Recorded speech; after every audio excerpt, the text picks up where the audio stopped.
Hello everyone, once again welcome back to our YouTube channel. So in this video we are going to start our next unit and that is unit number 3rd. So you can see यहाँ पर आपको lesson के name भी यहाँ पे given किया गया है, website designing, introduction to HTML tags and attributes.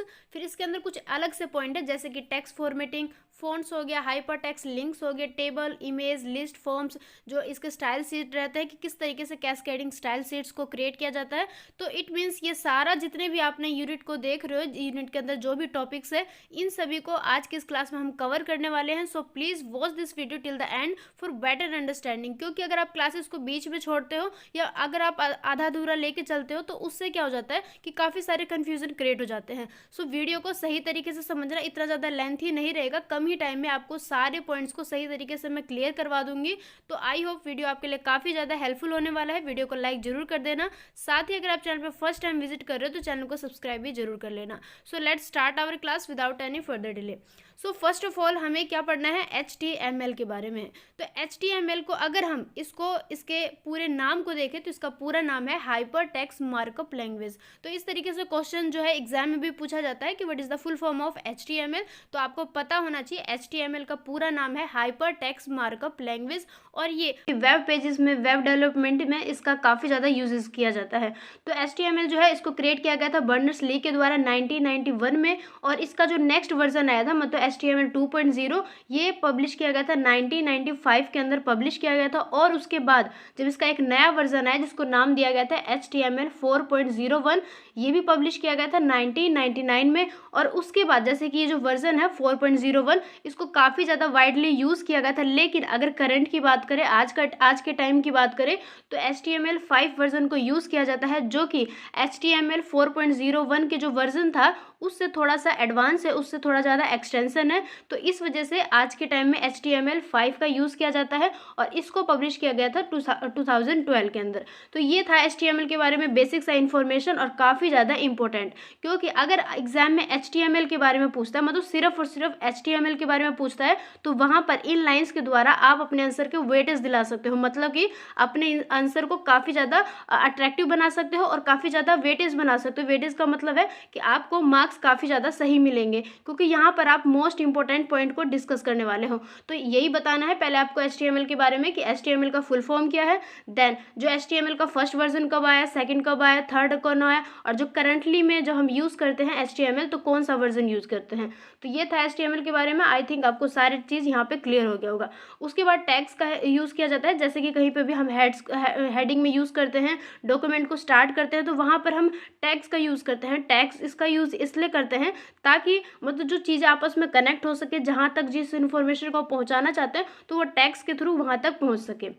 उसके बाद है एट्रीब्यूट्स। एट्रीब्यूट्स का यूज़ इसलिए किया जाता है कि जब an attributes is use to define the character, जब HTML के करेक्टर को डिफाइन करना हो तो वहाँ पे एट्रीब्यूट्स का यूज़ किया जाता है, क्योंकि ये भी एक टॉपिक हो जाता है, एक प्लेस हो जाता है जो कि हमारे ओपनिंग टेक्स्ट का एक एलिमेंट ही बन जाता है। तो इसको दो भागों में डिवाइड किया जाता है, मतलब कि इसके दो पार्ट्स रहते हैं, फर्स्ट है ए नेम और सेकेंड है ए वैल्यू। तो एट्रीब्यूट्स को इस दो भागों में बांट कर और इसको अलग अलग जिनका वर्क है वो डिफाइन किया जाता है। तो सबसे पहले बताया गया कि name is the property you want to set, कि जो भी हम सेट करना चाहते हैं नेम को तो वो हमारी प्रॉपर्टी को डिफाइन करेगा। जैसे एग्जांपल के लिए दे रखा है कि किसी भी पैराग्राफ में आप किसी एलिमेंट को इस तरीके से लगाते हो, एट्रीब्यूट्स को लगाते हो, तो वो आपके पैराग्राफ के जो अलाइनमेंट रहता है उसको इंडिकेट करेगा आपके किसी भी पेजेस के अंदर। उसके बाद है वैल्यू की। वैल्यू का यूज़ आप जब प्रॉपर्टी के किसी भी वैल्यू को सेट करना चाहते हो तो वहाँ पर इसका आप यूज़ करते हो। इससे क्या हो जाता है कि आपका जो पेजेस है, चाहे जैसे आप लेफ्ट में, सेंटर में, राइट में, जिस भी मतलब पोजिशन में आप रखना चाहते हो वैल्यू को, अलाइनमेंट के थ्रू आप उसको सेट कर सकते हो। तो ये एट्रीब्यूट्स का यही पे यहाँ पे काम रहता है। उसके बाद है टेक्स्ट फॉर्मेटिंग। ये काफ़ी ज़्यादा इंपॉर्टेंट पॉइंट है। जैसे कि आप देखोगे, अगर आपने कभी कंप्यूटर या लैपटॉप यूज़ किया होगा तो आपको ऑलरेडी पता होगा कि टेक्स्ट फॉर्मेटिंग क्या है। अगर नहीं पता है तो मैं बता दूं कि अगर कोई भी टेक्स्ट लिखा हुआ, कोई भी सेंटेंस लिखा हुआ है, अगर आप उसमें कोई भी चेंजेस लाते हो किसी भी तरह का, मतलब कि किसी भी तरीके से आप अपने सेंटेंस को, आप अपने वर्ड्स को थोड़ा सा अट्रैक्टिव बनाते हो, काफ़ी सारे यहाँ पे ऑप्शन को यूज़ करके, तो ये टेक्स्ट फॉर्मेटिंग कहलाती है। तो यहाँ पर भी यही चीज़ बताएगी, जैसे कि आप मान लो कोई भी सेंटेंस लिखा हुआ, अगर आप इसको बोल्ड करते हो, बोल्ड का मतलब है अगर आप इसको डार्क करते हो, जैसे यहाँ के वर्ड्स को देखो आप थोड़ा सा लाइट है, लेकिन इसको देखो टेक्स्ट फॉर्मेटिंग जो लिखा हुआ है काफ़ी ज़्यादा डार्क लिखा हुआ है, तो ये क्या हो रखा है, ये बोल्ड करा हुआ है। यहाँ से भी आप एग्जाम्पल के थ्रू समझ सकते हो कि बोल्ड का मतलब है क्या। अगर मान लो हमें अंडरलाइन करना है, अंडरलाइन का मतलब क्या है कि जैसे कि हम हाईलाइटर के द्वारा किसी भी वर्ड्स को उसको हम अलग से दिखा देते हैं, वैसे ही क्या होता है, जो कुछ वर्ड्स रहते हैं जिसके नीचे आप लाइन लाना चाहते हो, आप अंडरलाइन करना चाहते हो, तो वहाँ से हम क्या कर सकते हैं, इसको अंडरलाइन कर सकते हैं। चाहे हम उसको इटैलिक में फॉर्म में कर सकते हैं। इटैलिक का मतलब ये होता है कि कई बार आप देखोगे जो वर्ड्स होते हैं वो तिरछे दिखाई देते हैं, मतलब वो साइड में दिखाई देंगे आपको, थोड़ा तिरछे से इस साइड में, तो वहाँ उसको हम क्या कहेंगे, इटैलिक। तो इस तरीके से आप क्या कर सकते हो, टेक्स्ट को बोल्ड कर सकते हो, मतलब डार्क कर सकते हो, इटैलिक फॉर्म में कर सकते हो, अंडरलाइन कर सकते हो। कहने का मतलब ये है कि अगर आप किसी भी वर्ड्स में किसी भी तरीके के चेंजेस को लाते हो, जिसके थ्रू आप अपने वर्ड्स को, अपने सेंटेंस को आप अलग से एक उसका अट्रैक्शन देना चाहते हो, तो ये हमारे टेक्स्ट फॉर्मेटिंग के अंदर आ जाते हैं। यहाँ पर भी यही बताया गया, सबसे पहले बोल्ड टेक्स्ट है। बोल्ड टेक्स्ट के अंदर आप क्या करोगे, अपने सेंटेंस को बोल्ड कर दोगे, जिससे क्या होगा, जो आपका सेंटेंस है, आपका वर्ड्स है, वो काफ़ी ज़्यादा डार्क दिखाई देगा। जैसे आप यहाँ पे भी देख सकते हो, जितने ये हेडिंग दे रखे हैं ये सारे डार्क है, और इसके अंदर जब किसी भी चीज़ को डिफाइन किया जाता है तो थोड़ा सा वो लाइट रहता है, तो ये जो डार्क किया गया है इसी को हम बोलते हैं बोल्ड। इटैलिक का मतलब होता है जब किसी भी वर्ड्स को आप थोड़ा सा तिरछा कर देते हो, तो ये आ जाते हैं हमारे इटैलिक के अंदर। उसके बाद है अंडरलाइन। अंडरलाइन का मतलब पता है कि आपको कि किसी भी वर्ड के नीचे अगर हम लाइन ला दें तो वो अंडरलाइन कहलाता है। तो HTML के थ्रू हम टेक्स्ट फॉर्मेटिंग करते हैं, जहाँ पर हम अपने टेक्स्ट में, अपने किसी भी वर्ड में, सेंटेंस में इस तरीके के चेंजेस को क्रिएट कर देते हैं। उसके बाद स्ट्राइक टेक्स्ट, तो ये भी ऐसा ही है जहाँ पर आप अपने टेक्स्ट के अंदर स्ट्राइक को यहाँ पे यूज़ कर लेते हो। सुपरस्क्रिप्ट है, सुपरस्क्रिप्ट हो गया, टेक्स्ट हो गया, जिसमें आप अपने टेक्स्ट में थोड़ा सा उनका जो स्क्रिप्ट है उसका जो एक दिखावट रहता है उसको आप थोड़ा सा चेंजेस कर देते हो।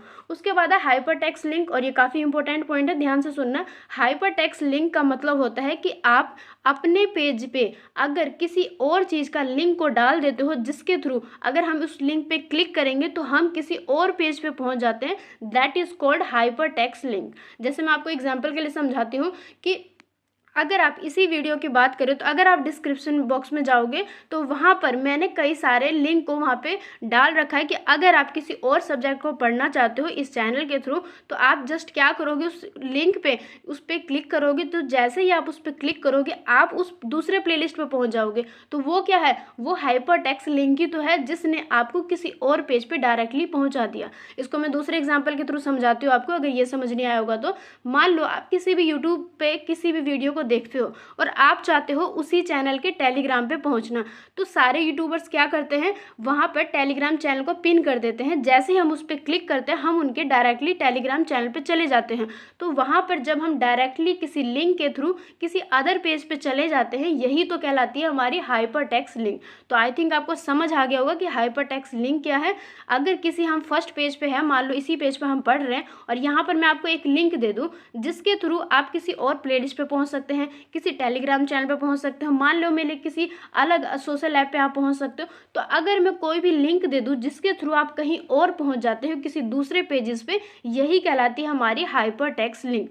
तो हाइपर टेक्स्ट लिंक आपको समझ आ गया, लेकिन लिंक के अंदर काफ़ी सारे अलग भी पॉइंट इंक्लूड किए जाते हैं। हाइपर टेक्स्ट लिंक के अंदर आप ना सिर्फ लिंक को डाल सकते हो, इसके अलावा आप किसी इमेज के लिंक को भी डाल सकते हो, किसी सेंटेंस हो गया, कोई इमेज हो गया, कोई वीडियो हो गया। कहने का मतलब है किसी भी दूसरे चीज़ पे जब आपको डायरेक्टली पहुंचाना हो और वहां पर आपको एक लिंक दे दे जिस पे क्लिक करने से आप किसी और पेजेस पे चले जा रहे हो, तो यही कहलाता है हमारा हाइपर टेक्स्ट लिंक। तो आई थिंक आपको ये समझ आ गया होगा कि हाइपर टेक्स्ट लिंक है क्या। उसके बाद है हाइपर टेक्स्ट इमेज लिंक। ये भी सेम ही है कि अगर आप लिंक के थ्रू किसी इमेज पे पहुंचाना चाहते हो तो ये कहलाता है हमारा हाइपर टेक्स्ट लिंक। जैसे ही आप लिंक पे क्लिक करोगे आप किसी दूसरे इमेज पे पहुंच जाओगे, तो यही कहलाएगी हमारी हाइपर टेक्स्ट इमेज लिंक। तो उसके बाद यहाँ पर भी यही चीज़ बताया गया, फ्रेम है नेक्स्ट पॉइंट। तो इससे पहले जितने भी पॉइंट है उसको हमने सही तरीके से समझ लिया। अगर कहीं पे भी कोई डाउट है तो आप कमेंट के थ्रू पूछ लेना, क्योंकि आपको कोई भी डाउट नहीं रखना है। मैं हर वीडियो में एक ही बात को रिपीट करती हूँ। सो अभी भी मैं यही बता रही हूँ कि आपको कोई भी डाउट नहीं रखना है, सारे पॉइंट को बिल्कुल साथ साथ क्लियर करते हुए जाना, ताकि कोई भी डाउट ना हो और सब्जेक्ट में बिल्कुल आप सही तरीके से सारी चीज़ों को समझ के अपने एग्जाम को बिल्कुल 100% बेटर तरीके से परफॉर्म कर पाओ। तो उसके बाद जो हमारा नेक्स्ट पॉइंट है फ्रेम। तो फ्रेम का यूज़ कब किया जाता है? जब आप अपने विंडो ब्राउज़र को बिल्कुल मल्टीपल सेक्शन में डिवाइड करना चाहते हो HTML डॉक्यूमेंट्स के थ्रू। मतलब आप क्या करना चाहते हो, HTML का यूज़ करना चाहते हो और आप चाहते हो अपने ब्राउज़र विंडो को काफ़ी अलग अलग सेक्शन में डिवाइड करना, तो आप उस कंडीशन में यूज़ करते हो फ्रेम का। तो ये कलेक्शन ऑफ फ्रेम्स जो है जिसके अंदर आप काफ़ी सारे विंडो को देख सकते हो, और यही कहलाता है हमारा फ्रेम सेट। उसके बाद जो हमारा नेक्स्ट पॉइंट है कैस्केडिंग स्टाइल शीट। तो इसको आपने लेसन के यूनिट के अंदर जो टॉपिक देखा उसमें भी देखा होगा आपने, कैस्केडिंग स्टाइल शीट है क्या।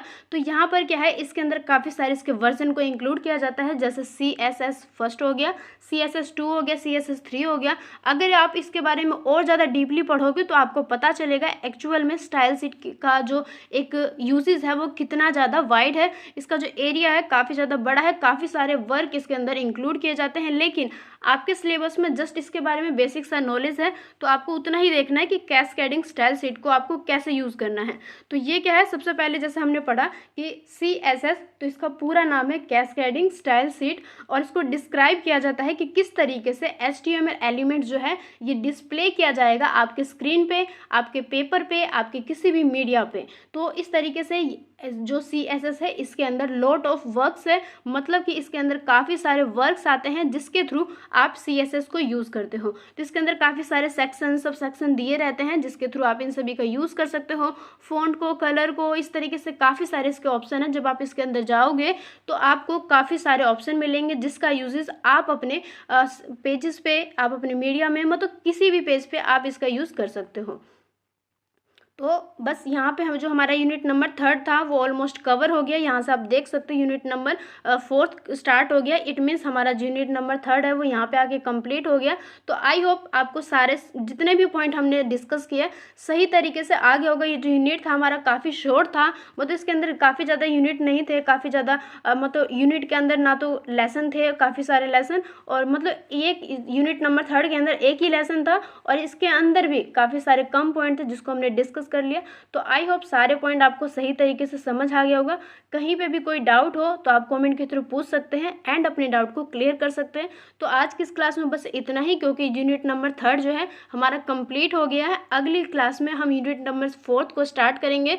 तो आई होप आपको वीडियो सही लगा होगा, आपके कॉन्सेप्ट क्लियर हो गया होगा। तो वीडियो को लाइक जरूर कर देना। साथ ही अगर आप चैनल पर फर्स्ट टाइम विजिट कर रहे हो तो चैनल को सब्सक्राइब भी जरूर कर लेना।